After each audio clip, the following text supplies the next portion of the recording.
Good evening, my friends. This is White Witch 110, back again with some Christmas facts and a story.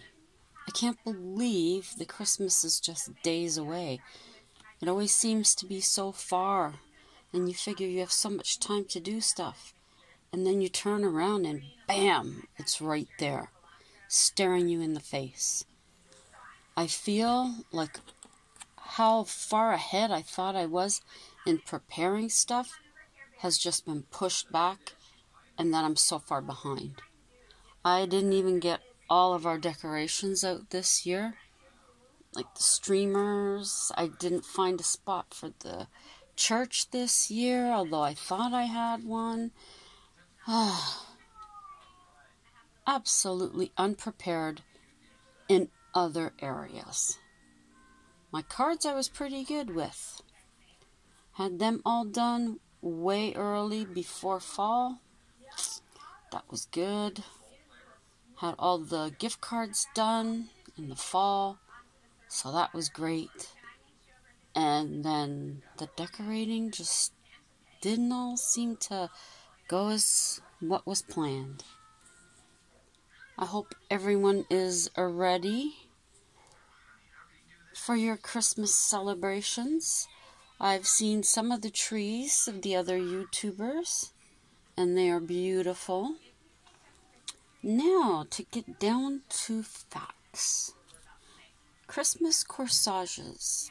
How many of you remember those? I certainly do, and I loved them. January 1947, Christmas corsages became fashionable to wear. They were made from plastic, poinsettias, ivy, and evergreen, with pine needles made of pipe cleaners. By the 1970s, unfortunately, they were out of fashion. Christmas 1923, they were made up of roses, violets, and orchids. They were priced from $4 and up. The first artificial flowers in Canada were made by feathers. Some corsages were made of crepe paper in the 1900s. J.G. Fraser included corsages in his 1955 wholesale decorations. And plastic pins made in China became popular. Rudolph with red noses, Santa with strings that caused the legs to move. I remember those. Gold-plated pins in shapes of trees were popular in the 1950s and 60s. Vintage pins now go for a small fortune in auctions. This isn't vintage, but here's a pin that I have, Christmas stocking. And I do have one of my mom's, but that's on our stockings that you've seen in another video. Now, Christmas dolls. This is a long way to go around to get to it, but this is a bit of Canadian history. The Dion quintuplets, Yvonne, Cecile, Marie, Emily, and Annette, were born in 1934 and made the news worldwide. Their father made a deal with the Newspaper Enterprise Association that they had exclusive rights to photograph the girls. This in turn forbid him from taking any photos of his own daughters. Yvonne said years later they celebrated holidays a week early to get the photos out. They poked their heads through Valentine hearts, carved pumpkins at Halloween, and sat on Santa's lap a week early. The girls were owned by the province of Ontario when they were born. They were taken to a hospital 100 yards from their home. The province had built this for them. Their parents sued for the return of their daughters, which took 10 years to get them back. The Dions had 5 children before the girls were born. The hospital was called Quintland. There was a parking lot that the public used to buy souvenirs from 3 different shops. Offered were pennants, posters, and postcards for sale. And I do believe, and I should have looked it out, I think, hang on. Okay, I knew I had seen some in my parents' postcards. They might even be from my grandparents getting them.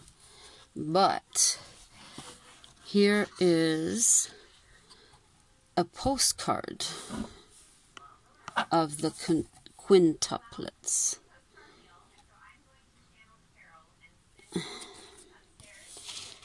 And this here is the hospital that the province made for them. You can see people lining up. There's nothing written on the back of any of them. Oh, except for this one. Okay. This was sent to, it looks like, this was sent to my father and my aunt when they were at home. But it doesn't have anything written on it. And then this is the doctor's residence.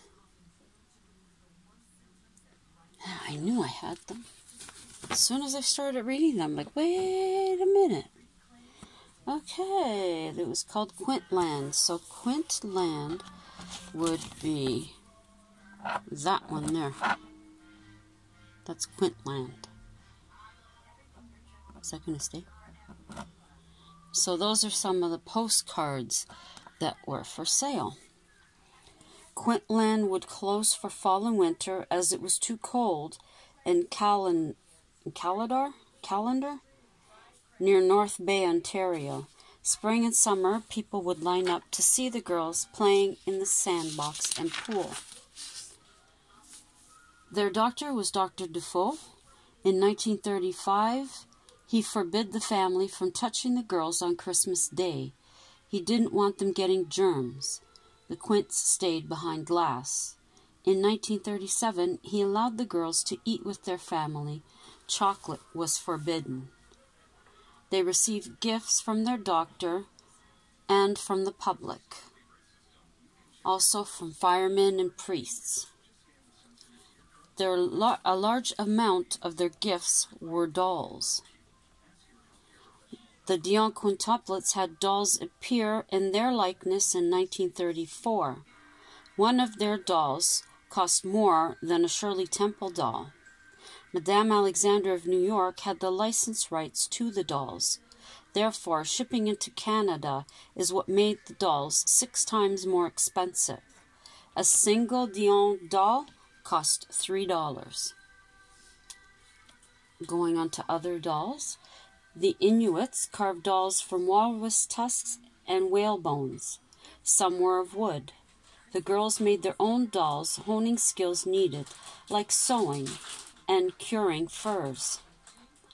Ojibwe used spruce roots or skins stuffed with spruce moss, but the moss decayed as well as the skin. Iroquois used corn husks and dried apples. Tribes on the west coast used cloth and leather stuffed with nice-smelling teas. Toronto dealers were buying dolls from Germany with papier-mâché heads and wax heads from France. Rag dolls from America were made from muslin and stuffed with wool, sawdust, or bran. The Dominion Toy Manufacturing Company Limited of Toronto was Canada's first successful doll company. Eaton's hired them to make Eaton's Beauties, which sold very well. Barbara Ann Scott was a gold medalist for Canada in figure skating during the 1948 Olympics.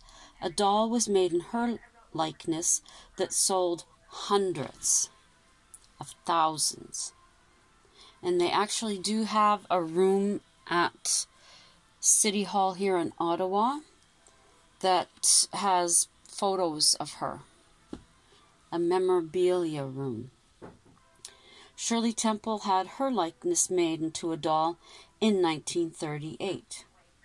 Now, nowadays, it's very common for most celebrities to have dolls done in their likeness. Spice Girls, Sonny and Cher, $6 Million Man, tons of them. Now, Yule. Yule is the winter solstice, originally observed by dramatic people.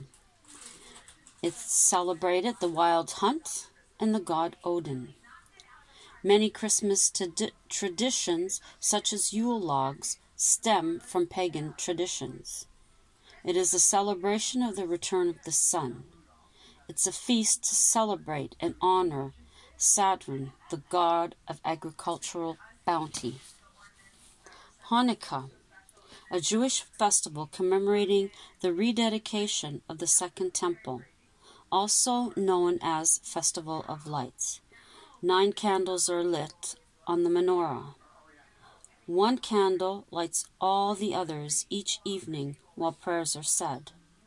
Playing games and eating oil-based foods are part of the tradition. In Israel, schools are closed on the second day for the entire week of Hanukkah. And now for the story for this evening. Village Gossip. The rush of water, so calming, so hectic thoughts. I could sit here and listen for hours before moving on. The sound of the current moving things along. This is what brought her here, for solitude all those years ago. A place away from the village and gossip. A spot where no other woman would dare to go alone. Among the green of summer, the brown of fall makes itself known. Leaves float down the river, some becoming lodged against branches or twigs. The force of the waterfall slapping the ancient rock, wearing it down. Beautiful white cascades along the contours. Tiny droplets catch the sun, a beauty all their own. The thick forest isn't easy to traverse. Twigs brought down in the wind can trip you with one unknown step. She tread carefully, mindful of the snails that she had seen in the area. A family of them slithered by. The sky is visible among the bare branches that are sleeping through winter, conserving energy for the spring. She is shielded by the blustering winds, by their strong trunks. Climbing a small hill, she sees for miles the untouched land ahead of her, acres of trees standing tall with pride. She can hear their voices carried to her on the breeze. They pray to be left alone. News of other trees' demise come down on the same breeze. Chainsaws have been heard, but were silenced by locals. What was acceptable for cover from the elements was now not. Making her way back, a figure in the distance got her attention. It was a woman in a cloak with a long dress underneath. She took notice of her boots as she pulled the heavy dress above her ankle to step over a branch. Not wanting to break her concentration, she did not call out. However, she followed the figure for a while, small branches breaking under her feet, crisp leaves crunching. The figure never once looked back. The figure moved comfortably through the trees. Her hand reached out to touch the trees and caress the green leaves refusing to change color. She turned her head for only a moment. When she turned back, the figure was gone. She knew right away it was a spirit.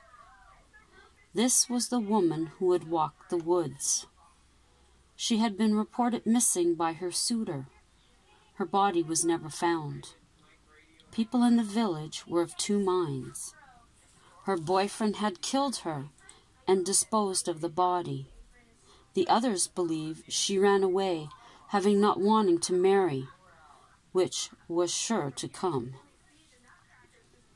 Yet here she is, a century later, following a path well known to her. From behind her, she hears a step. Quickly she turns, and they are now face to face. Without a visible word, she speaks. Do not be afraid. I know these woods like the back of my hand. He didn't do it. He had nothing to do with my disappearance. I hated being in the village, the women and their gossip, the men turning their heads towards me as I walked along the sidewalk. They all had something to say, yet none of them knew me. Moving her arms around, this is the only place I felt accepted. I was myself. He came to me many times, and no one knew. We built a cabin well hidden in these woods. I didn't run away. Away from the village, we could be ourselves. He told them I was moving away, and I would not be heard from again. He was going with me, way up north. He came here, and we enjoyed life. While the spirit continued her story, the girl had not noticed how far they had traveled. When they stopped, she pointed ahead of them. There was the cabin. Isn't it beautiful? We built it together. It is here we lived out our lives undisturbed. She then pointed to a stone on the left side of the cabin. That is my grave. We would always be near each other. He took his last breath, clutching my stone. She asked where his body was. She answered, beside her. A woodsman came through. I was distraught. He dug the grave, wrapped him in a blanket, and buried him for me. When the man came again, he found me gone. He said a lovely prayer over both our graves. That man was your great-grandfather. I can sense the bloodline within you. Please, take the journals within our home to make my history true. Let the town people know we made a wonderful history alone. She followed her directions and soon found the journals in a bag. The girl took time to read them to herself first. It was an amazing story, their love and secret life, and how strong their relationship grew. You see, we were in love, deeply in love, she tells her. She looks up from the page, and there they both are. Make sure our story is known, he tells her. She agrees she will. They tell her this cabin is hers to use. No one will find it. There is an invisibility spell placed on it. People come close, but they never see. Thank you, my friend. Together they disappear. Back in town, she takes the journals to a historian. She has the journals carbon dated. She tells them they were in the woods. She came across a sack with them inside. She tells her they were found miles from where the actual spot was, keeping their home a secret. And that's it for this evening. I hope you enjoyed it. And I'm glad I found the postcards that added to the Dion story. Thank you, my loyal subscribers. I appreciate you and I love you so much. You make my time here extremely happy. That's for sure. If you are passing through, consider subscribing. Consider hitting the notification bell so you know when I upload. If there are any videos of mine that you've taken a fancy to, please give them a like and share out if you'd like to. And leave a comment. As I say, I do get back to you. And I hope everyone has had a pleasant Sunday. Mine has been extremely lazy, except for laundry.